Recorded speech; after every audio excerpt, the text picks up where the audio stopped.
O canal A Palavra que Transforma, a Fé Vem pelo Ouvir, apresenta o livro Novos Limiares da Fé, de Kenneth Hagin.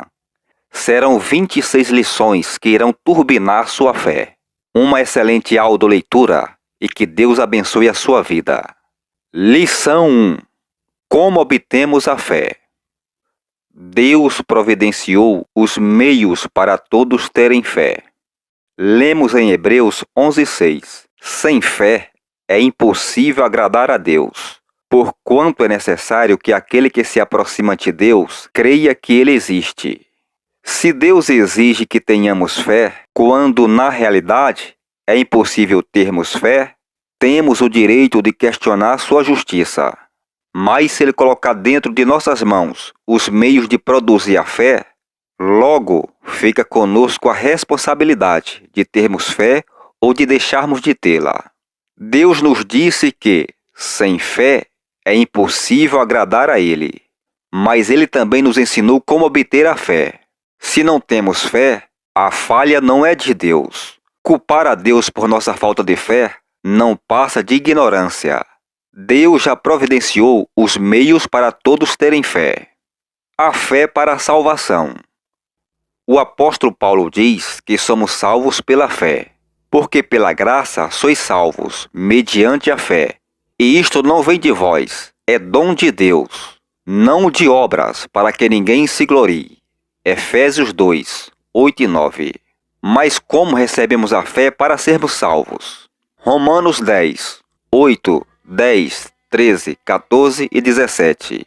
Porém que se diz, a palavra está perto de ti, na tua boca e no teu coração. Isto é, a palavra da fé que pregamos.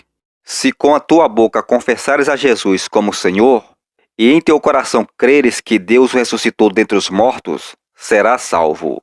Porque com o coração se crê para a justiça, e com a boca se confessa a respeito da salvação. Porque todo aquele que invocar o nome do Senhor será salvo. Como, porém, invocarão aquele em quem não creram? E como crerão naquele de quem nada ouviram? E como ouvirão, se não há quem pregue? De sorte que a fé é pelo ouvir, e o ouvir pela palavra de Deus. Depois de estudar o trecho bíblico citado acima, quais os 3 passos que o homem deve dar para receber a salvação? Primeiro, confessar. Segundo, crer. Terceiro, aceitar. Segundo o versículo 13, para quem essa salvação está disponível? Para todo aquele. E segundo o versículo 17, de onde provém a fé?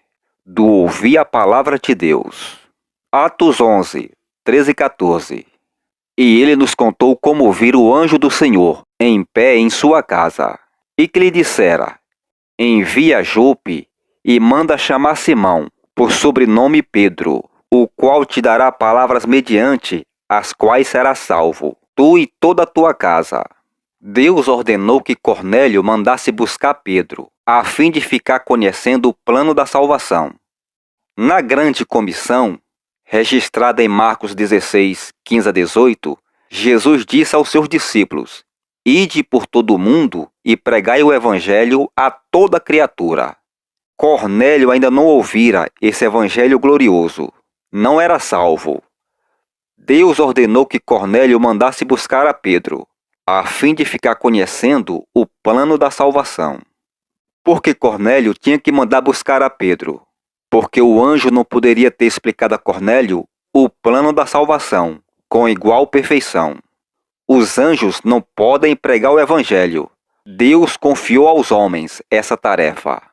O versículo, o qual te dará palavras mediante as quais serás salvos, demonstra que homens são salvos por ouvirem palavras. A razão disso é porque a fé vem pelo ouvir, e o ouvir pela palavra de Deus. Romanos 10, 17. Atos 14, 6 a 10. Paulo e Barnabé. E em Listra e Derbe, onde anunciavam o evangelho. Em Listra, costumava estar sentado certo homem aleijado, paralítico desde o seu nascimento, o qual jamais pudera andar. Esse homem ouviu Paulo falar, que, fixando nele os olhos e vendo que possuía fé para ser curado, disse-lhe em alta voz: apruma-te direito sobre os pés. Ele saltou e andava. Um leitor ocasional da palavra disse a respeito desse trecho bíblico: é maravilhoso como Paulo curou aquele homem. Mas não foi Paulo quem curou o homem. O homem não foi curado porque Paulo era um apóstolo. Nem foi curado pela fé de Paulo. O próprio homem tinha fé para isso.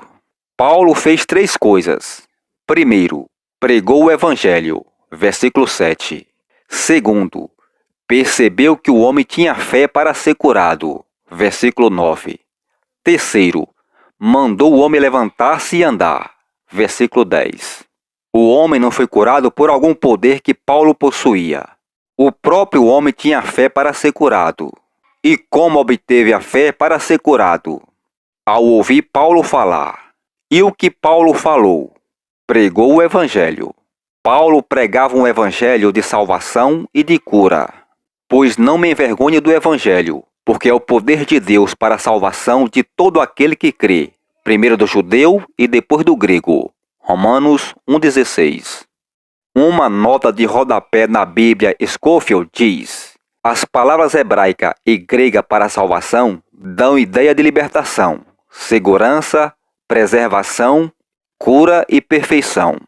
Paulo estava dizendo, portanto, não me envergonho do evangelho de Cristo. É o poder de Deus para a libertação, segurança, preservação, cura e perfeição. Paulo pregava o evangelho pleno, não apenas parte dele. Atos 8, 5-8. Filipe, descendo à cidade de Samaria, anunciava-lhes a Cristo. As multidões atendiam, unânimes, às coisas que Filipe dizia, ouvindo-as e vendo os sinais que ele operava. Pois os espíritos imundos de muitos possessos saíam gritando em alta voz. E muitos paralíticos e coxos foram curados, e houve grande alegria naquela cidade.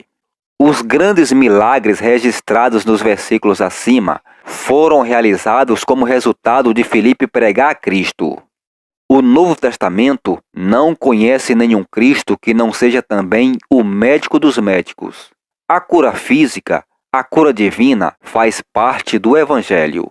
Se não existe hoje em dia nenhum evangelho da cura, não existe tampouco nenhum evangelho da salvação. A fé em ação. P.C. Nelson, que durante muitos anos era um ministro batista de renome, disse: a cura divina faz parte integrante do evangelho. Quando era pastor de uma igreja em Detroit, Michigan, em 1921, o Dr. Nelson foi atropelado por um automóvel. O médico advertiu-lhe que a perna esquerda inteira talvez tivesse de ser amputada. Mesmo se não precisasse amputar a perna, ela ficaria sempre entrevada. Deitado ali na cama, pensou nos versículos das Escrituras em Tiago 5, 14 e 15. Está alguém entre vós doente? Chama os presbíteros da igreja, e estes façam oração sobre ele, ungindo-o com óleo em nome do Senhor. E a oração da fé salvará o enfermo, e o Senhor levantará. E se houver cometido pecados, ser-lhe-ão perdoados. O Dr. Nelson procurou desculpar-se diante do Senhor, dizendo que assim não faziam na igreja dele.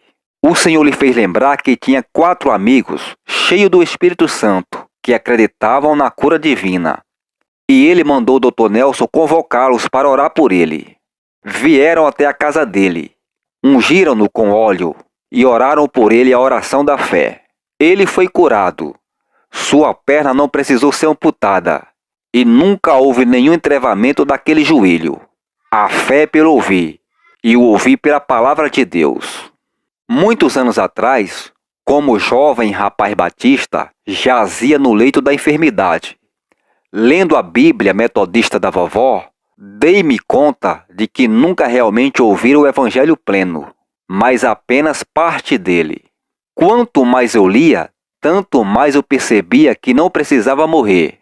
Quanto mais eu estudava a Bíblia, tanto mais eu reconhecia que podia ser curado. O diabo estava bem presente. Naturalmente, trazendo à minha lembrança toda a dúvida e descrença que eu já ouvira. Ele me disse que as curas já se acabaram. Felizmente, não conseguia lembrar-me de ter ouvido o ensino de que a fé já se acabara. Tive que vir a braços com o ensino de que Deus poderia curar, se Ele quisesse. Essa, no entanto, é uma ofensa maior do que dizer que Ele não pode curar. Li em Marcos 5,34, onde Jesus falou à mulher com hemorragia. E Ele lhe disse: Filha, a tua fé te salvou. Vai-te em paz e fica livre do teu mal. Jesus não disse que o poder dele a curara. Disse: Filha, a tua fé te salvou. Quando percebi isso, sabia que se a fé dela a curou, logo a minha fé podia me curar. E graças a Deus, assim aconteceu. Minha condição paralítica desapareceu e meu problema cardíaco foi embora. De sorte que a fé é pelo ouvir, e o ouvir pela palavra de Deus. Romanos 10:17. Tornai-vos, pois, praticantes da palavra, e não somente ouvintes. Tiago 1:22.